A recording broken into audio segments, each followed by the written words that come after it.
Форматот и методологијата на кој што ќе работи ова интерпартиска група за реформи, помирување и интеграција.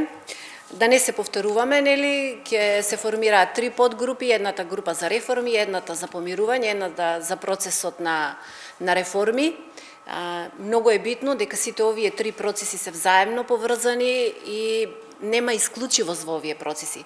Значи, уставните амандмани, реформите и помирувањето се процеси 3 кои што мора заеднички да се одвиваат и на крајот сепак сите имаме една иста цел да ја видиме нашата држава интегрирана во Европската Унија и во НАТО.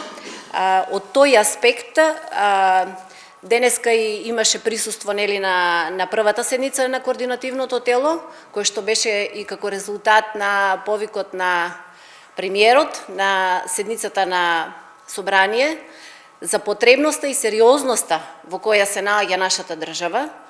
И затоа јас апелирам дека ние, независните пратеници, нели, од пратеничката група, од ВМРО, ДПМН и Коалицијата за подобра Македонија, го дадовме нашиот влог на 19-ти.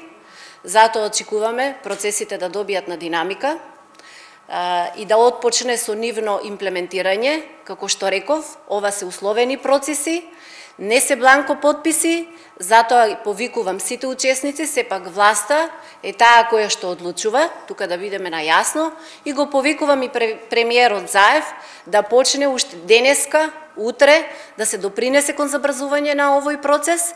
Нели, сепак не очекуваат процеси кои што нема да бидат лесни за сите, меѓутоа свесни за сериозноста, свесни за ситуацијата во која се наоѓа државата, ние, како независни пратеници, одлучивме дека треба да застанеме на таа страна на нашата држава и дека во оваа ситуација нема простор за импровизации. Единствен, искрен пристап од сите учесници може да доведе до квалитетно решение кој што ќе биде првенствено за доброто на сите граѓани кои што живеат во нашата држава.